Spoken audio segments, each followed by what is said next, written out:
aí, galera, beleza?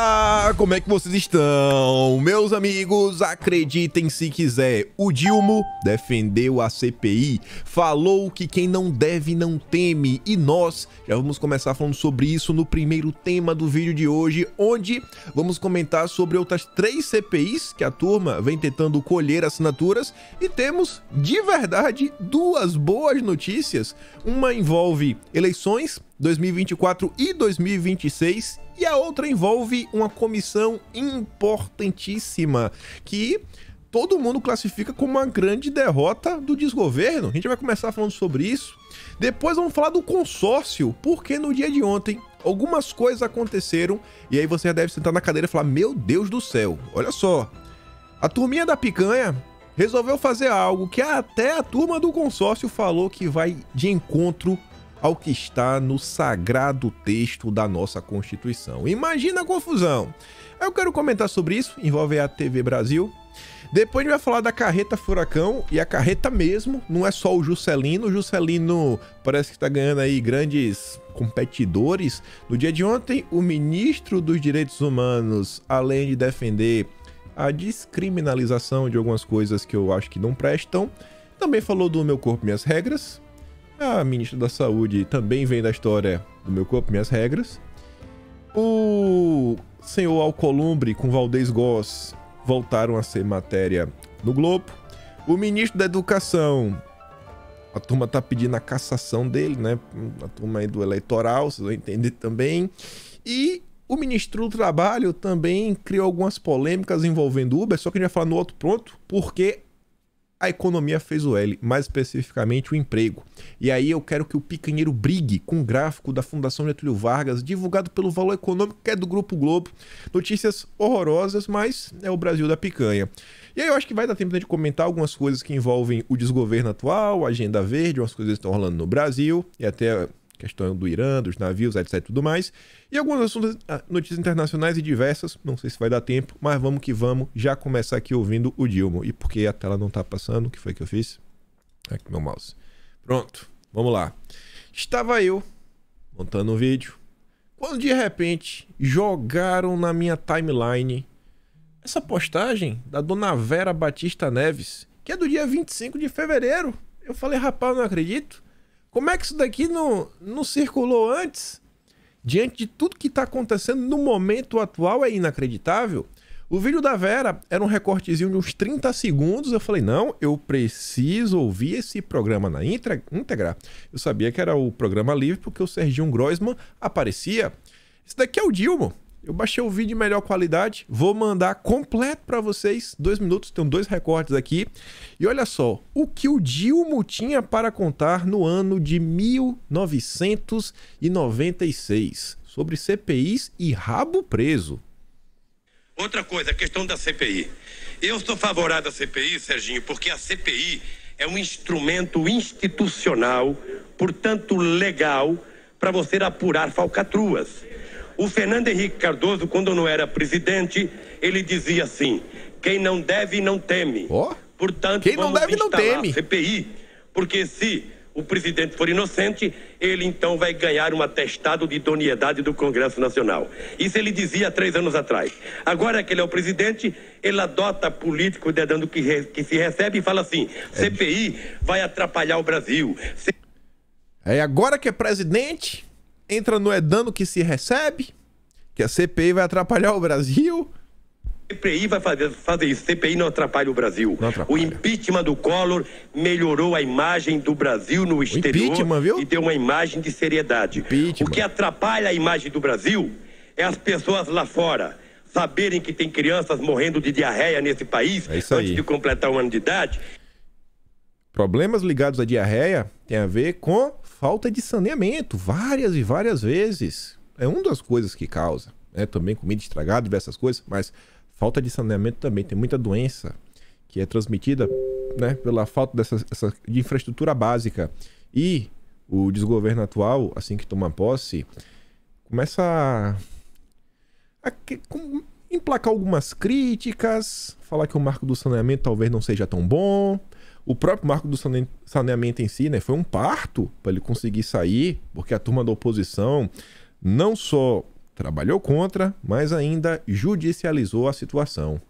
O Dilma de 96 era um cara engraçado, viu? Como o Dilma mudou, mas vamos continuar. Que o governo não tem dinheiro para a saúde, para fazer reforma agrária e para a educação, e tem 4 bilhões e 600 milhões de dólares para salvar o econômico. O governo atual também não tem dinheiro para um monte de coisa. Ele tá falando de 4 bilhões? O governo atual tem 10 para cultura, 5 milhões para Cláudia Raia. Aí não falta, hein, Dilma? Como o mundo dá voltas.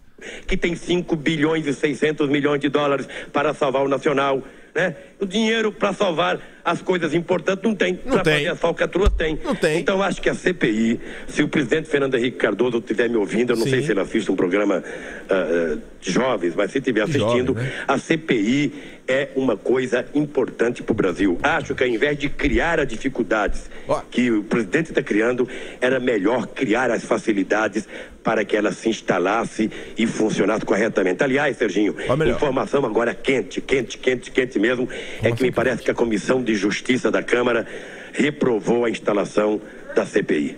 O que é uma vergonha, e eu diria para vocês, é deplorável para o nosso país, porque o Fernando Henrique Cardoso, que poderia ser inocentado no processo, ele vai passar para uma parte da opinião pública como um presidente que ficou com medo de uma CPI. E se está com medo da CPI, é porque, quem sabe, tenha o rabo preso. Esse final, vamos ouvir só esses últimos 5 segundos. 10 segundos, olha. Da opinião pública como um presidente que ficou com medo de uma CPI. E se está com medo da CPI, é porque, quem sabe, tenha o rabo preso. Quem sabe tenha o rabo preso. Eita, rapaz. Esse Dilma, hein? Eita, acho que no ano de 1996 ninguém ia esperar que a internet fosse tomar a proporção que tomou, que esse tipo de vídeo pudesse ser acessado a qualquer dia, qualquer hora, de qualquer lugar, de qualquer aparelho, basicamente, e que as pessoas poderiam compartilhar e jogar toda a hipocrisia na cara e perguntar: e aí? O que foi que mudou, hein? Só que fala mais. O Dilma era um cara porreta, rapaz. Você vê como as coisas aconteceram, né? Acho que é porque ficou com muito cabelo branco. A experiência fez ele mudar um pouco de opinião. Olha o que ele diz aqui também. Aqui eu acho que envolve mais articulação política e algumas coisas que até assemelham o que está acontecendo no momento atual do Brasil. Escuta só. Nem sempre as pessoas eleitas fazem jus à importância que tem a instituição. A imprensa de hoje traz matérias absurdas, ou seja, a política do dando que se recebe, adotada pelo governo Sarney para manter o mandato dele de 5 anos em 1988, continua agora com o presidente Fernando Henrique Cardoso tentando comprar deputados e partidos políticos para aprovar os seus projetos e para evitar que se instale a CPI do Banco Nacional e do Banco Central. Então eu lamento e eu espero que o povo brasileiro a cada eleição vá aprendendo, vá aprimorando os seus conhecimentos políticos e vá escolhendo melhores pessoas para poder representar os seus interesses na Câmara dos Deputados e no Senado. Tipo o ministro Juscelino, né? Assim, porque ele fala que o Sarney faz umas coisas aí para manter o mandato de 5 anos. Tipo o Juscelino, né? Se mantém para ter os votos do União Brasil e conseguir aprovar as propostas do seu interesse. As emendas atuais, como elas são utilizadas, né? O presidencialismo de coalizão. Você vê, né? Olha como são as coisas. A internet, né? Se o print é eterno, o vídeo também é eterno. Eu nem lembro quem foi que jogou. Eu acho que alguém curtiu, alguém compartilhou. Aí esse vídeo passou, né? A dona Vera tinha postado. Procurei mais alguém, não achei nada. Falei, rapaz, fiquei de cara, viu? Esses vídeos eu vou postar lá no canal do Telegram. Só clicar aqui, pegar, manda pro teu amigo picanheiro. Perguntei, irmão, o que foi que mudou, hein? O que foi que mudou? Fala aí. Explica aí pra mim. Mas vamos continuar. Falei pra vocês. Deixa eu ver aqui, coisa. Tô clicando aqui 2 telas diferentes. Não, tudo certo. Falei pra vocês que o Brasil é o país da CPI. A turma da oposição agora, né? A turma da direita, fala até que o Salles está nessa daí, que é uma CPI para investigar invasões de terras. Não sei se vai pra frente ou não. Acho que isso aqui é mais... No final do dia é mais só notícia, mas... Você vê, né? A turma tá empenhada em tirar alguma CPI do papel. Além disso, a CPI das Americanas também segue a coleta de assinaturas. No momento tem 107 de 171. Quem está à frente é o Fufuca, que é do PP. E além disso, ainda temos mais uma nova CPI. Essa daqui promete abalar o Brasil caso descubram alguma coisa. É uma CPI sobre manipulação de jogos no futebol brasileiro. Série B, quem sabe até na Série A do Brasileirão. Será que alguma coisa está acontecendo? E aí o Felipe Carreiras diz que já colheu mais de 90 das 171 assinaturas necessárias. E diz que tem um aval do Lira para colocar ela para andar. Vamos observar. Mas eu falei para vocês que tinha duas notícias boas. Primeira delas, essa daqui ainda tem um gostinho especial. Porque se saísse, sei lá, na coluna do Radar do Bonin, ou no Metrópole, na Folha, é só notícia boa. Mas saiu na coluna do Matheus Leitão. Imagina o ódio do Matheus Leitão tendo que escrever isso. O Matheus Leitão diz que nova pesquisa traz surpreendente sinal de força para Bolsonaro. Ele está incrédulo. O Instituto Paraná Pesquisas, e olha, fala do Matheus Leitão, que chegou mais perto do resultado oficial do primeiro turno das eleições de 2022, mostra seu filho 01 com grande força para a Prefeitura do Rio de Janeiro. O novo levantamento revela que o senador tem 22% das intenções de votos, apenas 13 pontos percentuais atrás do Eduardo Paes, o atual prefeito. O 01 está à frente de várias lideranças cariocas, como Tarcísio Mota, que é do PSOL, Lindenberg Farias, Romário. Como já dito pela coluna, Bolsonaro perdeu, mas o bolsonarismo não. O bolsonarismo segue firme e forte. Este permanece bem vivo e dará muito trabalho, não só no ano que vem, nas eleições municipais, mas também em 2026. Culpa de vocês. Eu acho que aqui também reforça a minha tese. As pessoas mais à direita no espectro político, as que realmente entendem porque elas estão mais à direita no espectro político, elas não voltam a ser de esquerda, elas não se convertem, né? Ela vai continuar sempre da direita. Ano que vem, se organizar bem, dá bom.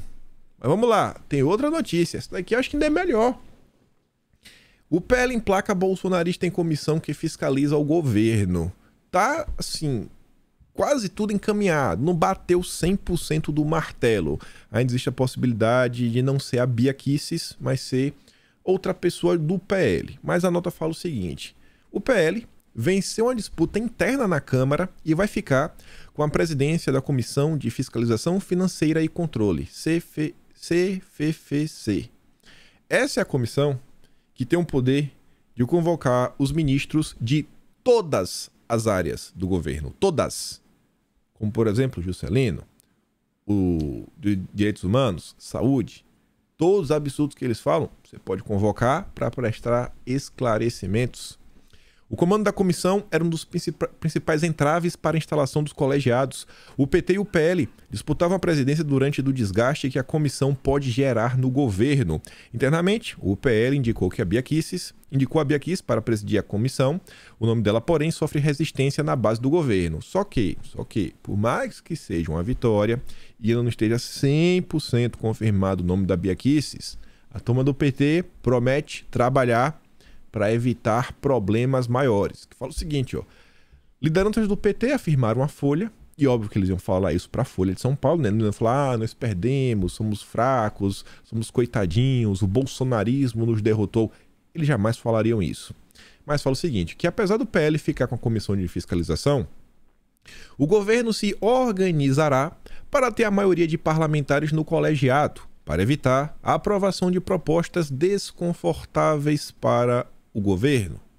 Na avaliação de líderes do Centrão ouvidos pela reportagem, e aí você olha a mudança de tom.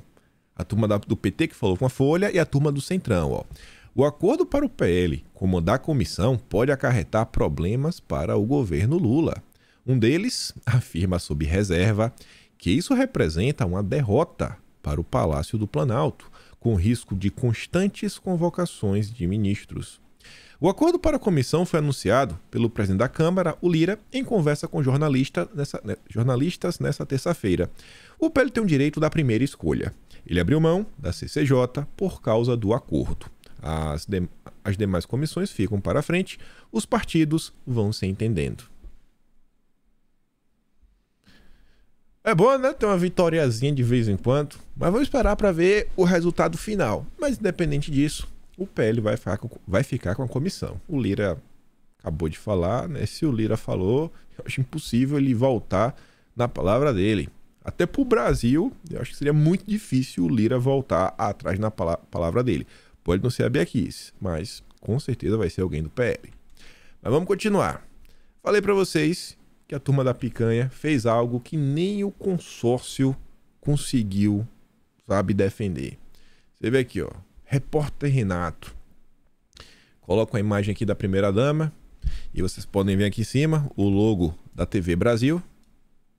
A primeira-dama, Rosângela da Silva, estreou como apresentadora da TV Brasil, emissora pública, mantida, escreveu errado, mas tudo bem. Mantida pela EBC, que, de acordo com a Constituição, a Sagrada Constituição, o texto sagrado que sustenta o Estado Democrático de Direito, deveria ser independente do governo.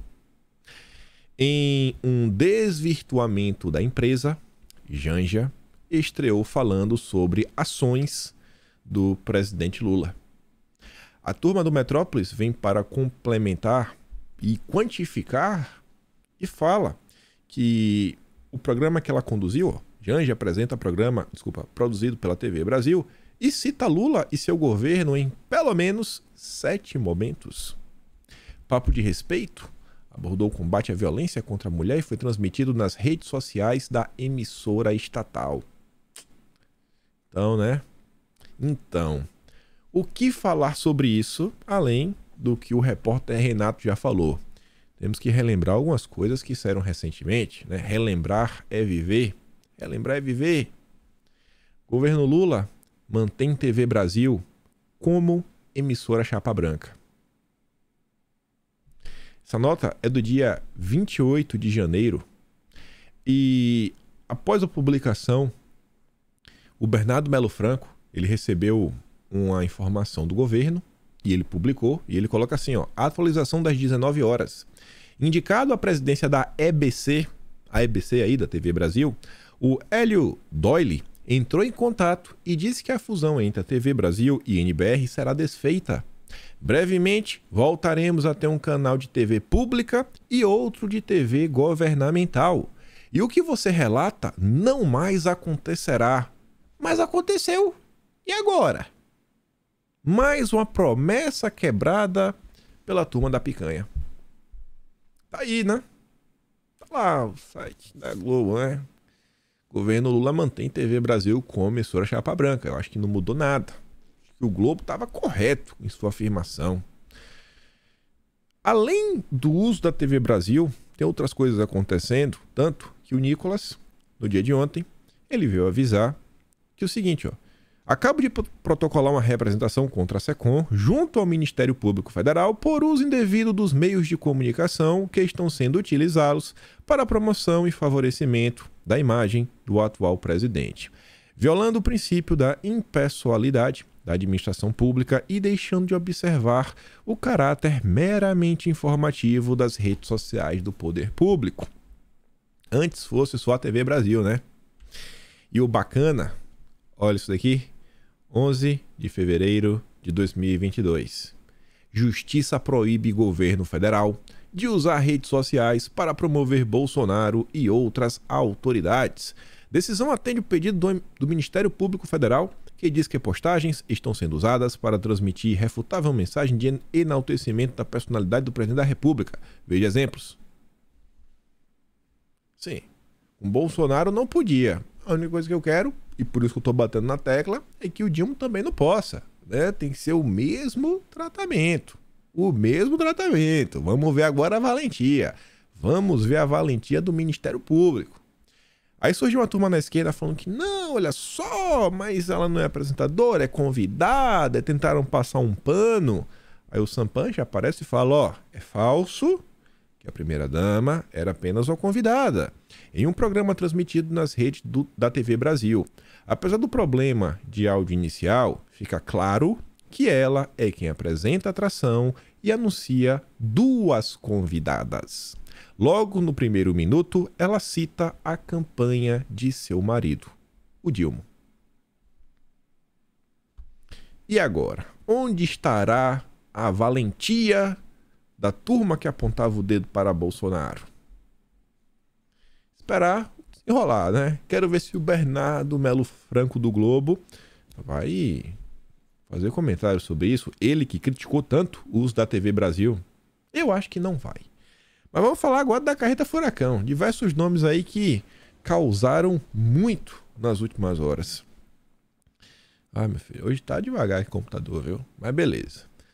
Ministro Dilma defende descriminalizar coisas ruins para reduzir população carcerária.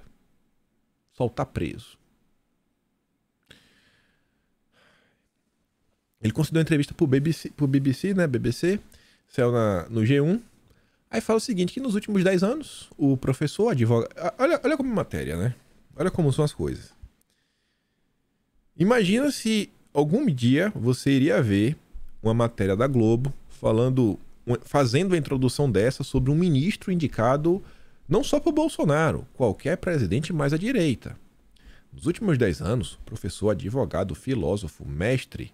Eu já até me perdi. Professor, advogado, filósofo, mestre, doutor, né, em Direito, Silvio Almeida, 5 coisas, se tornou um dos intelectuais mais conhecidos do Brasil.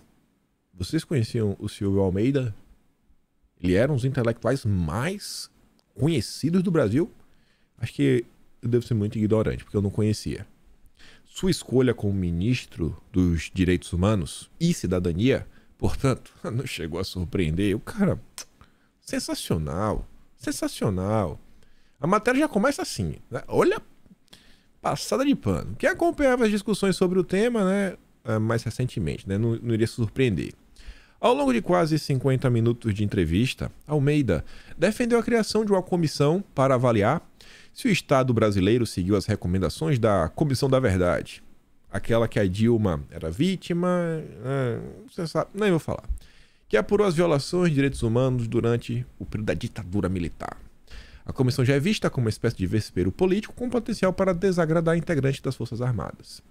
Almeida também defendeu que a Suprema Corte Brasileira julgue uma ação que está parada desde 2015, que analisa a descriminalização. Não, ele não quer que julgue a ação. Ele quer que julgue e dê o parecer que ele quer. É diferente. Você julgar, só julgar, sim. E se eles decidirem que não, vai ficar satisfeito? Se falar, não, a gente julgou aqui e acha que tá do jeito que tá bom. Não vamos mudar. Aí vai ficar feliz? Não é isso que quer. Então, até você ver assim, o jogo de palavras, as coisas que eles vão colocando, é piada. O que ele quer é que o judiciário brasileiro aprove uma ação que está parada. É isso que ele quer. Ele quer a aprovação. Ele não quer o julgamento. Ele quer a aprovação. A BBC News. Almeida disse ser favorável à descriminalização e afirmou acreditar que ela poderia diminuir a pressão sobre o sistema carcerário. Sim, lógico. Um monte de gente vai deixar de ser presa, né? Coitadinhos. Mas tudo bem. Antes de continuar na matéria do Globo, para não restar nenhuma dúvida, o Eduardo Suplicy, que é do PT, fez questão de compartilhar a nota e diz, ó, eu apoio o Silvio, que defende que o judiciário julgue uma ação que está parada. Não, você não quer que julgue, você quer que aprove a ação. É isso. Porque se julgar, ele pode ser reprovado. Que desde 2015, né, está parado sobre a descriminalização. Acredito que esse debate é essencial para a nossa sociedade. Precisamos ouvir especialistas. Especialista no Brasil é ongueiro. Você tem ONG? Tem, então você é um especialista. Se você abrir uma ONG hoje, você vira especialista. Só abre a boca e fala, eu tenho uma ONG. Do que? Não importa, você é especialista. E discutir qual o melhor caminho que o Brasil deve adotar com relação à descriminalização, especialmente, né, do orégano. Meu Deus do céu. Voltando para a entrevista do Silvio Almeida, reportada aqui pelo G1, olha como são as coisas, ó. Um dos pontos controversos, olha, só controverso, gente. Ministro picanheiro é controvérsia, não é polêmico, só controverso, né? Isso é meio estranho. Foi a defesa que o ministro fez da posição do governo brasileiro de se abster e não assinar uma declaração de mais de 50 páginas condenando violações de direitos humanos ocorridos, né, na Nicarágua. O ministro dos Direitos Humanos não quis assinar uma declaração dos ataques aos direitos humanos. Agora, se fosse contra Bolsonaro, ele era o cara que ia passar com a listinha. Ia pegar um avião, rodar a Europa, pedir, por favor, assina, né? Parar ali na frente da Torre Eiffel. Essa galera da esquerda adora viajar em Paris. Locais caros, né? A turma da esquerda é sensacional. Ao final da entrevista, para fechar com chave de ouro, Almeida deu a entender que é favorável à descriminalização. Ele deu mais do que entender. Chega de homens dando opinião sobre a vida, sobre o corpo e sobre a saúde das mulheres. Sou a favor que elas decidam. Aí depois, não, você acha que deve aprovar, etc? Não, sou a favor que elas decidam. Ele repete isso umas 3 vezes e realmente deu muito mais do que entender. Vocês esperavam algo diferente? Eu acho que não, né? A única coisa que me incomoda é que durante as eleições, a turma da direita falou, ó, essa turma que tá aí, que tá vindo, é uma turma que flerta com essa pauta. É uma turma que, se deixar, eles vão avançar com esse assunto. Mas falaram que era fake news. Na mesma linha, temos a Anísia Trindade, ministra da Saúde. Faremos com que o SUS garanta a lei. Vamos sobre meu corpo, minhas regras. Além disso, a ministra Anísia disse que a delicadeza do tema faz com que seja preciso envolver toda a sociedade em uma discussão sobre mudar a lei. Vocês acham que existe alguma chance da turma da esquerda garantir a liberdade das pessoas opinarem? Pessoas que pensam diferente. A turma da esquerda. Toda a sociedade. Não, vai ter ungueiro só. Ungueiro, think tanks, de preferência ligados a institutos americanos, Open Society Foundation, dos outros. É isso que vai ter. A sociedade são as pessoas. Porque se você é de direita, você sequer é um ser humano. É o tratamento que eles seguem dando, né? É bem triste isso. Além da Anísia, além do Silvio, tem o Juscelino, que é um caso à parte. Todo dia ele tá na imprensa. Mas eu acho que nos próximos dias ele tende a desaparecer. Infelizmente, né?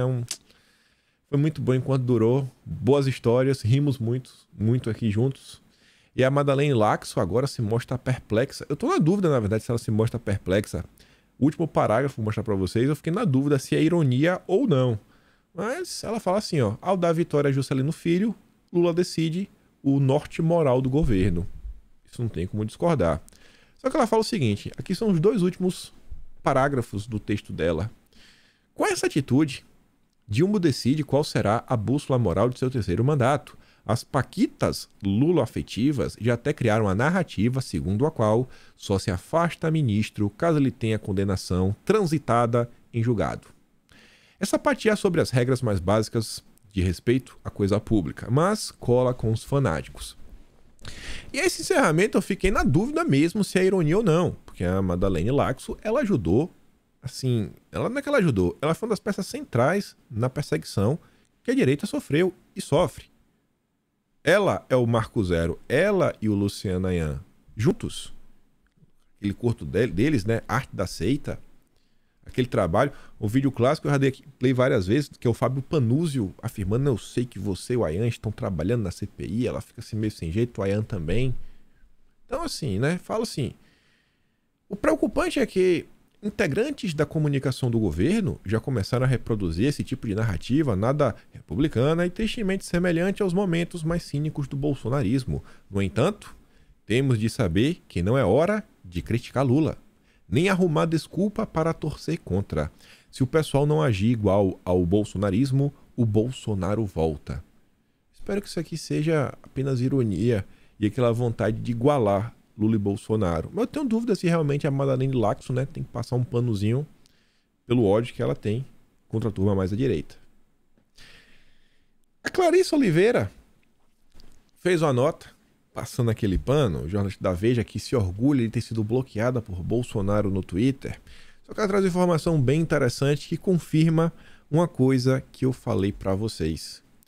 Os bastidores da negociação que levou Lula a manter o Juscelino. 2 parágrafos, a nota é muito maior do que isso. A avaliação que predomina no entorno do Dilma é que a permanência do Juscelino no governo é ruim. É ruim ele estar aqui, mas se justifica dado o momento delicado que o governo atravessa na formação de sua base. União Brasil conta com 59 votos no Congresso e até agora, mesmo com várias cadeiras na esplanada, não amarrou formalmente seu apoio ao novo governo. E olha agora, isso aqui não é novidade. Um ponto que ajudou a embasar a decisão de Lula é que a sucessão de notícias contra Juscelino indica que os ataques vieram de dentro, com a intenção de derrubar o ministro. Que foi que eu falei pra vocês? Não tem nem uma semana. Eu falei, gente, olha só. Você descobriu uma coisa ou outra, beleza. Aquelas notícias do Metrópolis, quando você começa a puxar, o pessoal pensa o seguinte, né? Vamos pensar do Metrópolis, que falava da família. O cara fala, pô, Juscelino, ele vem de uma família que tem políticos. Vamos dar um Google. Vamos pesquisar quem são os políticos da família. Então você pesquisa, você já acha alguma notícia grande. Isso você acha. Ah, o cara foi condenado, o cara foi preso, o cara foi isso, foi aquilo outro. Aí eu lembro um exemplo que eu dei pra vocês, que foi a nota do Metrópolis, mas que não falava da família, e sim do encontro que ele teve na Codevasf. Era um encontro que não estava na agenda do Juscelino, mas era um encontro que estava na Codevasf. Cara, quem que fica olhando a agenda da Codevasf para perceber que o Juscelino estava lá, o que é que foi discutido, quantas pessoas tinham na sala, a ligação talvez até foi gravada. Então você falou, pessoal, isso aqui é nota plantada. Isso aqui é nota plantada. Conforme o tempo vai passando, você vai lendo tanta coisa, você começa a entender, né, esse jogo de poder. Tem um amigo meu que falava isso pra mim direto, eu ficava assim, será? Hoje em dia, cada vez mais eu vejo como algumas coisas se articulam, como funciona as redações e os colunistas, porque dentro de uma redação você vai ter um editorial. Vamos pegar o Estadão, por exemplo, que sempre está estudando editorial. Hoje eu já fui até atrás para entender. Dizem que a equipe do editorial do Estadão são 9 pessoas que sempre sentam, debatem, eles têm certo um cronograma antes de soltar. Além disso daí, o Estadão ele não funciona como o Globo, como a Veja, como o Metrópolis. Ele tem assim algumas colunas, mas que não tem o mesmo destaque. Entra tudo ali na coluna de política e vai, etc, tudo mais. Já quando você vai no Metrópolis mesmo, você tem um noticiário Brasil, diversas notícias, e aí você tem os colunistas. Eles são especializados em política. É aquela galera que tem o jornalista principal, ele tem ali os estagiários, jornalista júnior, pleno, sênior, chame o que for. E essa turma passa o dia batendo papo, conversando com uma pessoa ou outra, eles recebem informação, recebem mesmo. O deputado chega, ó, solta essa nota aí. É uma nota para prejudicar alguém, para tentar avançar com alguma coisa, etc, tudo mais. Essas coisas que são do Juscelino, não é que elas são mentiras ou não. Não é coisa, mas óbvio. E uma coisa que um amigo meu me diz, ele fala o seguinte, cara, entenda uma coisa. O primeiro ataque vem sempre de quem tá perto. E sempre porque a pessoa não tá recebendo também. Sabe? É quem ficou de fora. Quem ficou de fora é quem tá chateado. O caso aí do Juscelino. Tem alguém querendo sentar na cadeira dele. E deve sentar em breve. Esse cara não deve durar muito tempo no governo. Acho muito difícil. Muito difícil. Dando aqui na verdade, uma leve pausa, né? Mas falando aqui umas coisinhas extras.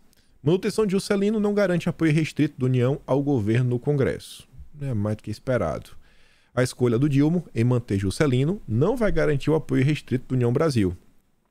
Apesar disso, o Bivar acredita que só tem como União Brasil dar mais votos à medida em que as demandas pessoais dos parlamentares forem atendidas. Para consolidar a União na base, é preciso mais poder. Com todo o apoio que o Dilma teve, com toda a imprensa, com toda a frente ampla, o cara não consegue governar. O cara tá tomando sugesta do Bivar. O Bivar é um nada. O cara tá tomando sugesta do Luciano Bivar. O cara que era, tipo, Série C do Campeonato Brasileiro, jogou na Mega Sena, ganhou dinheiro, aí montou um time, que aí foi a chegada de Bolsonaro, e aí Bolsonaro saiu astro, né, levou na Série B, e na Série B ele tava na Série B, ele continuou, mas tem dinheiro, o partido, fundo partidário. Foi isso que aconteceu, uma grande bancada. Não, nada. O cara tá dando sugesta. Não, tem que ter mais poder, viu, pra minha turma. Imagina o nível da fraqueza do desgoverno. Tanto que, comentamos ontem, a turma aqui da Veja traz a mesma informação, só que num tom muito mais ameno, mais respeitoso. O que aconteceu foi humilhação. A palavra correta é humilhação. O Lula foi humilhado pelo Lira. Aquele tapa com luva de pelica também. Não foi aquela humilhação assim de, sabe, chegar na voadora. Mas foi uma voadora, querendo ou não. Falei pra vocês, a gente comentou ontem, e eu falei, gente, isso aqui que o Lira tá falando não é só pra associação comercial, não é só pra classe política, é pra diversos setores. Pra falar, ó, quem manda sou eu. Eu mando, o Lula não manda em nada. Tá lá, é um fantoche. Enquanto ele não falou isso, né? Mas é minha visão, enquanto o Lula estiver seguindo a agenda dos americanos, do meio ambiente, pautas climáticas, segue de boa. O país pode estar no caos, vai seguir de boa, vai ter apoio internacional, apoio da Globo. O duro recado de Lira, que pegou bem a bolsa. O Arthur Lira, né, ele falou na associação comercial, na segunda-feira, etc. O alerta foi bem recebido por alguns gestores, porque revela que o Congresso não vai embarcar nessas pautas consideradas um atraso e que vira e mexe são aventadas pelo governo. O presidente da Câmara também afirmou que o governo ainda não tem votos para aprovar uma reforma tributária, reforçando a tese de que Lula vai precisar negociar e ceder para conseguir aprovar a matéria ainda este ano. Na mesma linha, o governo quer condicionar pagamento de emendas a apoio no Congresso. Isso daqui é do jogo. Isso aqui não acho que tem nada demais. Isso aqui acho a coisa mais normal do mundo. É o poder de negociação que o governo tem. Tem as emendas, beleza, vai ou não vai. Só que tem informação extra, né? Primeiro, sobre as emendas como um todo, José Guimarães disse a políticos que, embora haja autorização para que as emendas sejam empenhadas igualmente para todo mundo, vai dar prioridade para quem votar junto do governo. Só qual é a informação extra? Isso daqui, eu acho que a imprensa devia tratar de uma forma mais séria e bem crítica. Mesmo as emendas impositivas, as que o governo é obrigado a pagar, podem ter o pagamento retardado a depender dos interesses do Planalto. E assim, bicho, as emendas, o deputado ali direciona para a região dele, para a base eleitoral dele, para conseguir o apoio, óbvio. Só que, gente, isso é do jogo, e isso no final do dia, o deputado ele vai estar ganhando alguma coisa porque ele vai estar levando algum tipo de melhoria para a população. Quem vai ser penalizado no fim é o povo. Você está penalizando o povo para você forçar que o deputado vote do jeito que você quer. Vamos penalizar a população. Não são as emendas extras, né? As RP2 agora que vão te dar. Não, são as impositivas. Vai retardar, não. Empurrando para o fim do ano, autorização de empenho e em até 2 anos o pagamento. Olha só. Quem que sofre isso? O povo. O povo é sempre o último da fila na sanha autoritária da turma. Isso é um absurdo. Falando ainda sobre o Congresso, essa relação, o Estadão soltou um editorial falando muito mais do mesmo, a questão do Juscelino, que o governo tá aí, mostra que não tem moral para falar muita coisa, né? Manteve o Juscelino depois de todas as denúncias, todos os documentos apresentados, depois do Gasparzinho, enfim. E aí no final eles falaram algumas coisas que eu acho que é o retrato e que tá um pouco talvez de calma, né? Um pouco assim, fala, pô, beleza, né? Tô aqui. Isso aqui conforta um pouquinho pra gente achar que o Brasil não vai quebrar tão rápido. Porque fala assim, ó, se quiser vencer esses obstáculos, o governo precisará ser bem mais pragmático e cumprir a promessa de campanha que garantiu sua eleição. Será preciso unir o país e atuar como uma verdadeira frente ampla, o que inclui ceder espaço do poder que o PT historicamente resiste a ceder, o que não significa compactuar com a corrupção. A frente ampla que apoiou Dilma, eu não acho que tem um grande compromisso com o Brasil. não muda muita coisa, mas é menos pior do que o PT. Eu acho, né? Às vezes nem sei mais.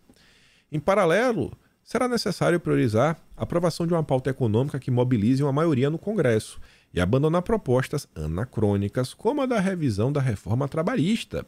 É disso que depende a aprovação da reforma tributária e da nova âncora fiscal, premissas para a redução dos juros e para a retomada do crescimento que o governo diz almejar.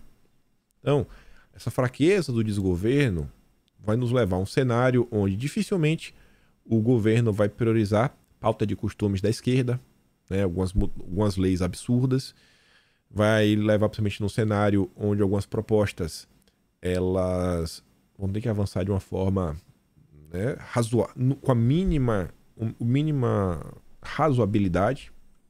Isso é uma nota, inclusive, sobre isso, sobre a tributária, que fala assim, ó, Centrão prevê que o Congresso aprovará a reforma tributária, só que desidratada. Segundo os caciques, vai ter o mesmo destino em todos os aspectos. Começa de um tamanho e acaba desidratada. E aí citam como exemplo a reforma da Previdência. Avançando, mais um membro da carreta furacão, Camilo Santana, ministro da Educação. E aí, o Ministério Público Eleitoral do Ceará se posiciona a favor de cassar mandato do ministro. Vejam só.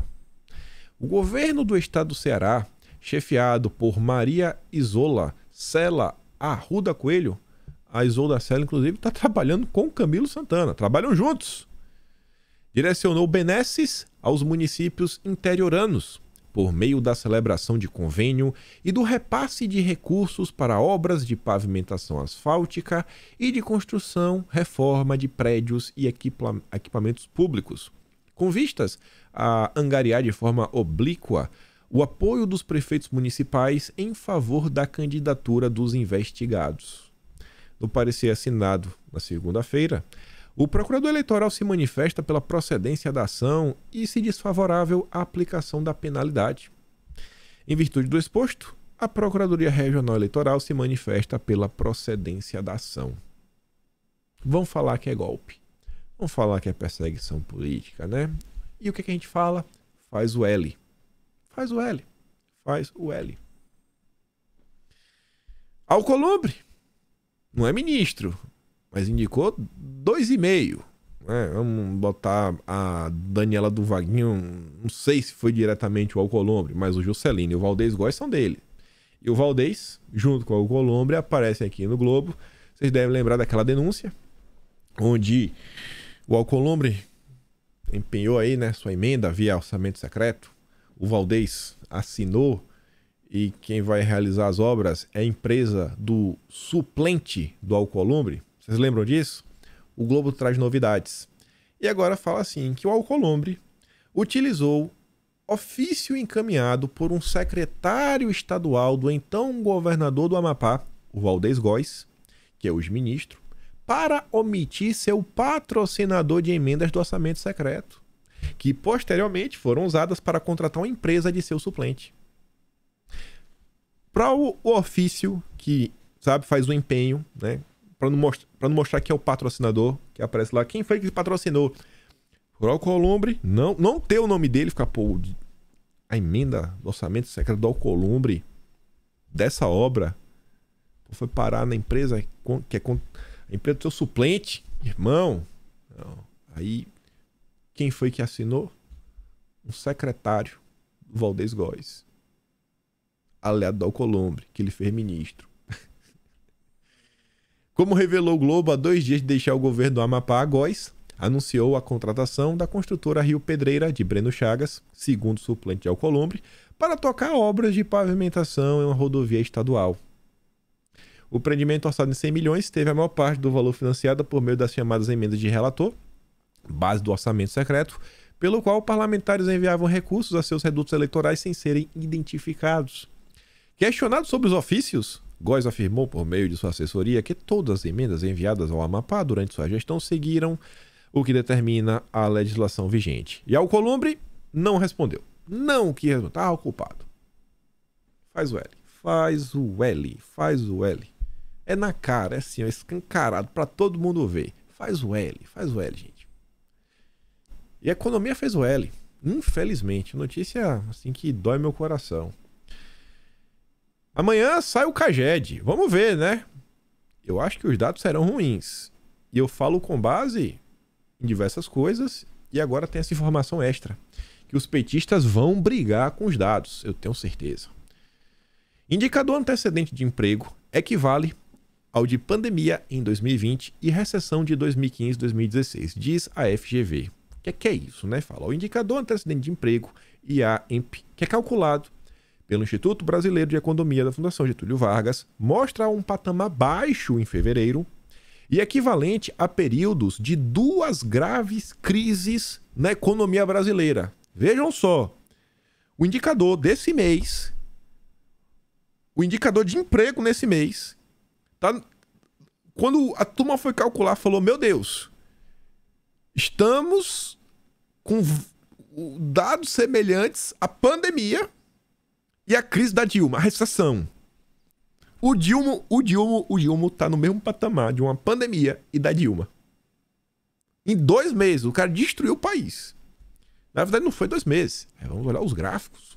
Olha isso daqui. Briguem com os números. Se lembra que ano passado, a própria imprensa falou que surpreendeu demais a questão do emprego, etc, tudo mais. Você vê, né? Se duvidar, esse aqui, que deve ser março, deve ser, se duvidar, não chequei. Tem que checar para ver se confere ou não, né? Mas deem uma olhada. Será que foi a partir desse momento que, sei lá, a Bolsonaro começou a subir nas pesquisas, algo do gênero, etc, tudo mais? Você vê, cara, olha como tava, gente. Aí vai subindo, subindo, subindo, subindo, igual um foguete. Foguete, ó. Chegou aqui, ó. Pei, bateu o teto. Aí fez o L.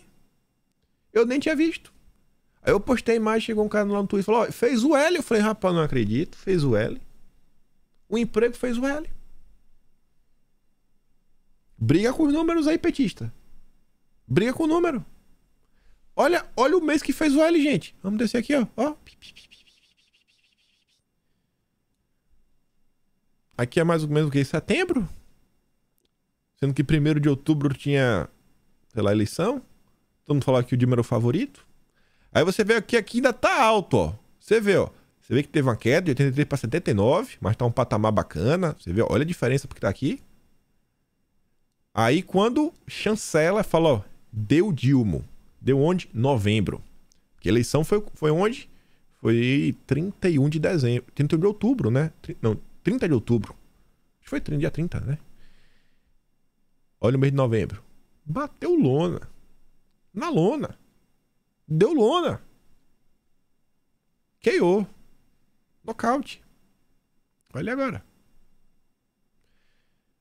Será que é por isso que o Caged de dezembro foi 430 mil empregos negativos? Como será o Caged de janeiro?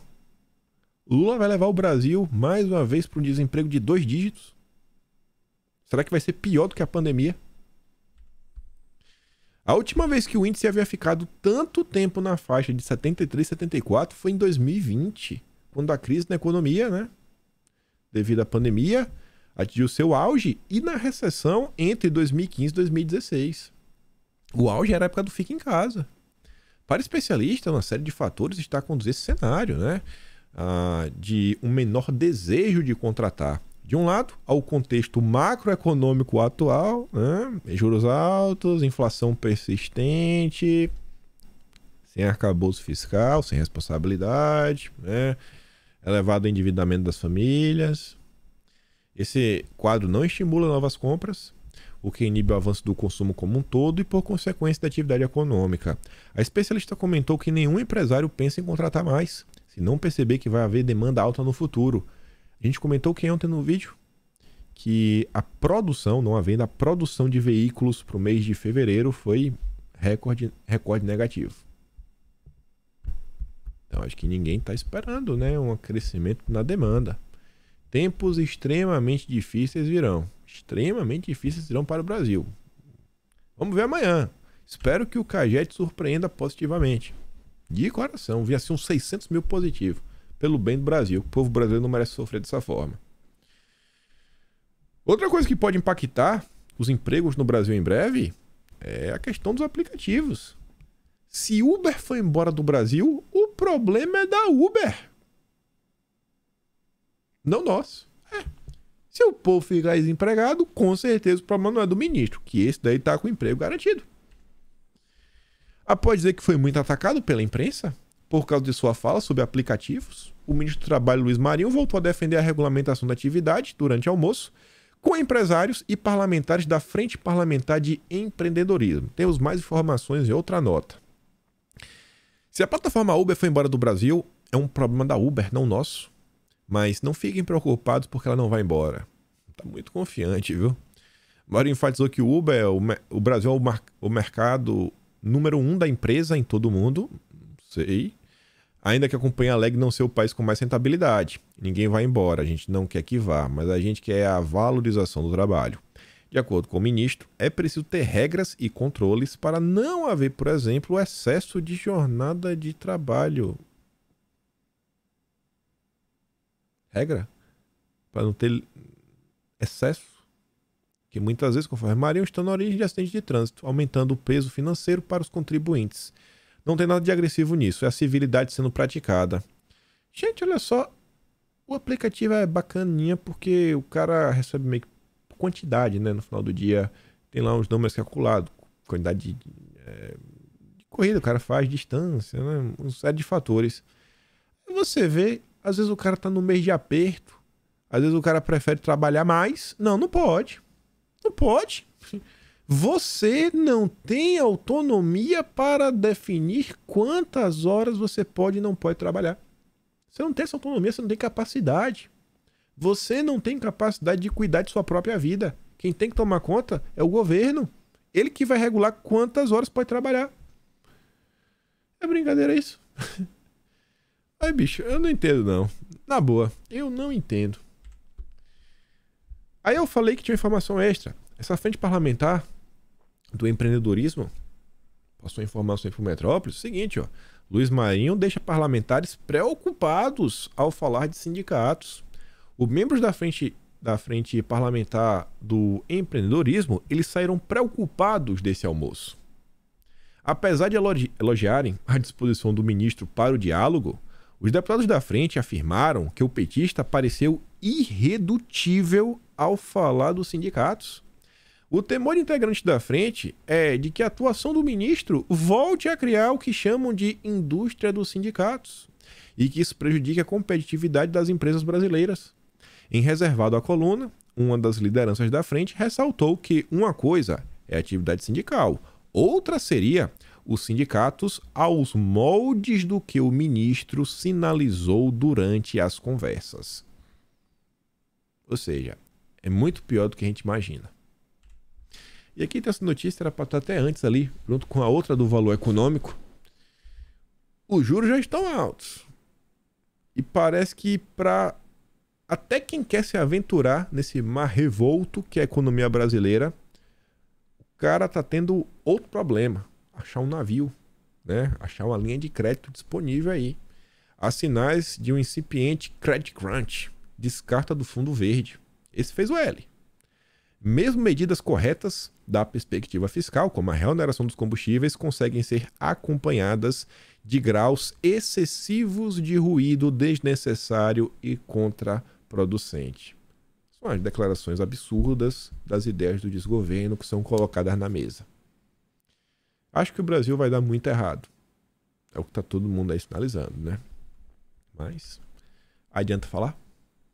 MST faz exigência ao governo, né, do Dilma para desocupar terras. Eu gosto dessa petulância, né? Estamos exigindo. Não vamos sair, não. A terra é tua? Não, mas não vou sair.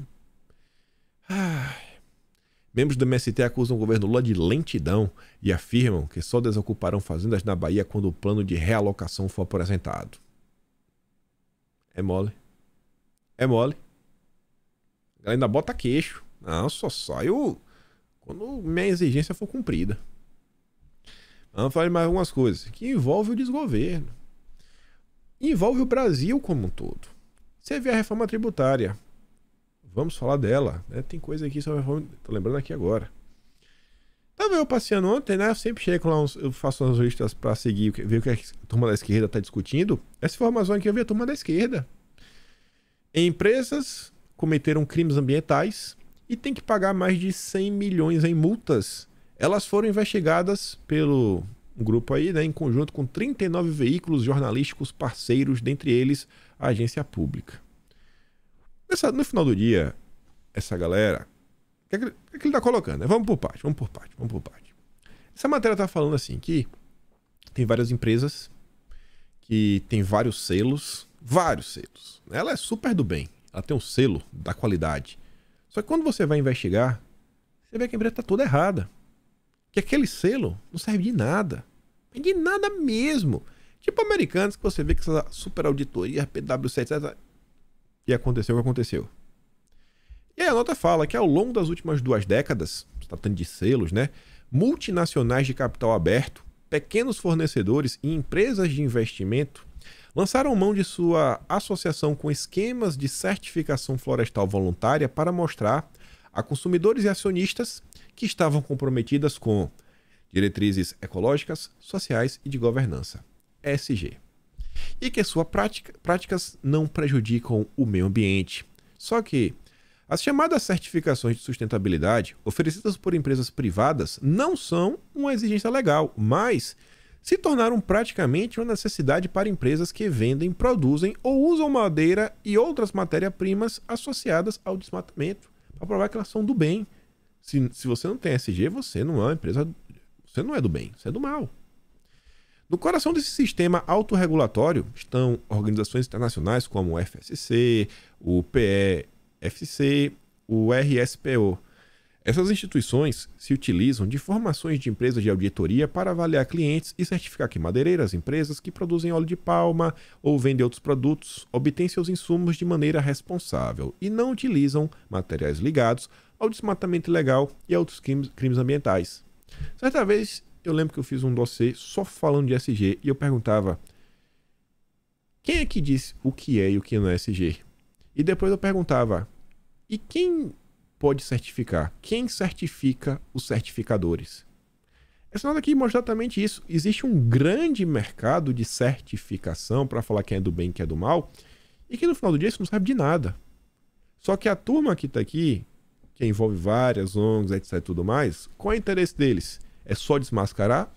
Não, né? Eles querem propor o sistema deles de certificação.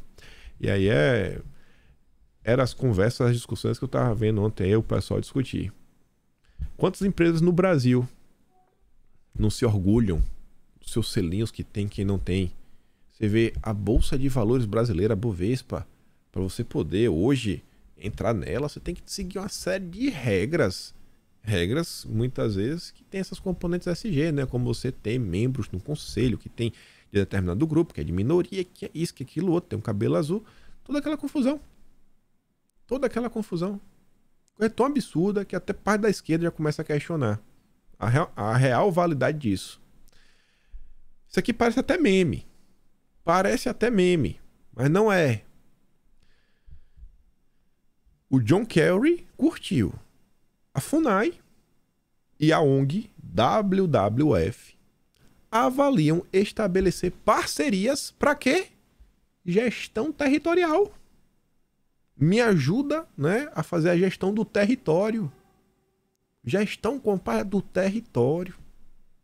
Territorial e ambiental das terras indígenas. Pronto. Os senadores brasileiros não podem ir.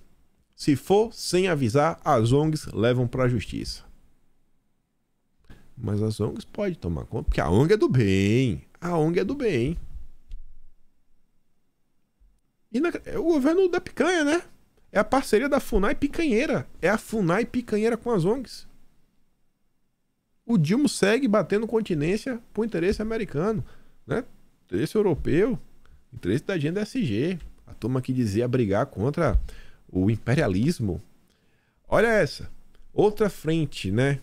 Só que essa é a Frente Brasil Competitivo. Define prioridades no Congresso. É outra frente parlamentar. Olha qual é a prioridade. Presidida pelo deputado Arnaldo Jardim, que é do Cidadania, um partido bem a mais à esquerda. A frente quer avançar no debate da reforma tributária. Reforçar o apoio ao projeto de debêntures de infraestrutura, o fortalecimento do mercado de carbono. O ano de 2023 começa com a Marina afirmando, a turma do Radar Econômico, lá do Diego Gimenez, etc., da Veja, que, do que depender dela, a regulamentação do mercado de carbono vai entrar na reforma tributária. Olha o que está sendo discutido no Brasil. Cara... Ah, meu Deus. Essa turma, eu não sei o que passa na cabeça, né? Olha que lindo. Aqui a esquerda adora também. A esquerda que falava do imperialismo americano. O Rio terá centro de pesquisa de Colômbia sobre mudanças climáticas. A Universidade Americana vai abrir uma filialzinha no Brasil. Está sobre o clima. Marina Silva vai lá, né? Para inauguração. Eduardo Paes, Celso Amorim, Eloy Terena, que é secretário executivo do Ministério dos Povos Indígenas, outras autoridades, e o restante é uma galera ligada à Universidade de Colômbia. É para os americanos mapearem o clima do Brasil e falar quais são os problemas que a gente tem. Estou ficando maluco com isso? Talvez. Só acho muito estranho a esquerda estar batendo palmas para isso daqui. Se lembra da história dos navios? Quem fala que é o Sampancha e o Metrópolis, ó. Porto do Rio e empresas brasileiras podem sofrer sanções dos americanos por abastecerem navios iranianos. Se isso acontecer, faça o L e agradeça ao Lula. O Sampancha complementa falando o seguinte, ó. Os navios seguem sendo assunto nos Estados Unidos. Podem haver sanções secundárias caso os navios tenham sido abastecidos no Rio de Janeiro. Te prometeram que o Brasil deixaria de ser uma pária internacional, né? Olha aí. Olha aí, a pária internacional. Depois de veto alemão, o Brasil vai produzir peças do blindado Guarani.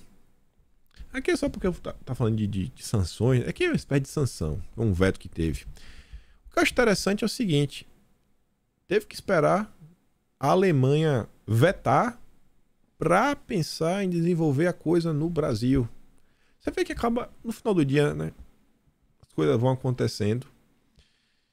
Você se perguntando, cara, será que algum dia vão priorizar a indústria nacional? Será que um dia realmente vai existir assim, um projeto de Brasil? Para o Brasil realmente começar a produzir umas coisas interessantes, ter a sua própria tecnologia, andar para frente, destravar alguns setores que são chave na sociedade. Mas não, é o tempo todo dependendo dos outros. Voltando para a questão do Irã, essa nota aqui do Coutinho, ele não traz muita informação nova, só que tem só algumas informações que eu quero mostrar, 2 parágrafos. Ele fala assim, ó, o Irã está muito perto, né, de ter um negócio, um artefato muito perigoso que explode. Aí ele faz uma piada, né, do Brasil estar de volta. Porque falaram que não, quando o Bolsonaro cair está tudo resolvido. E ele falou que presidentes, primeiro-ministros, as ONGs, a imprensa, todo mundo se uniu sob o mote que resume a ideia de que Bolsonaro tinha transformado o Brasil numa espécie de Coreia do Norte tropical, isolada e obscurantista. E agora o amor voltou. A despeito dos fatos que possam ser apontados sobre o papel da política externa brasileira nos últimos 4 anos, o tal Brasil está de volta não deve ser sinônimo de comemoração. Muito pelo contrário. A diplomacia brasileira sob a batuta petista tem um desempenho de arrepiar.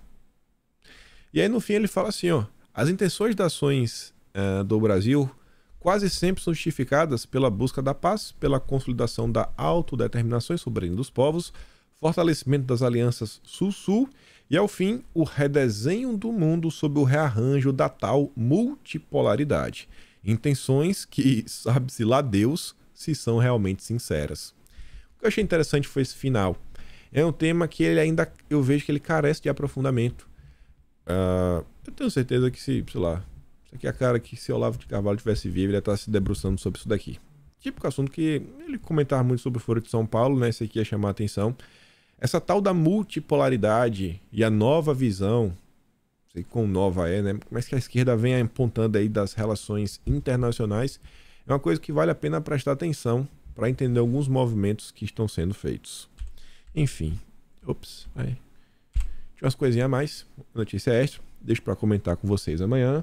E por hoje é isso. Vou mandar os 2 vídeos do Dilma lá no Telegram e se gosta do meu trabalho, também no canal, botão de valeu, tem um PDF na descrição, sempre falo isso. Compartilhe esse vídeo, com fé em Deus, espero poder te ver amanhã. Aquele grande beijo, abraço, tamo juntos, valeu meus amigos, fui!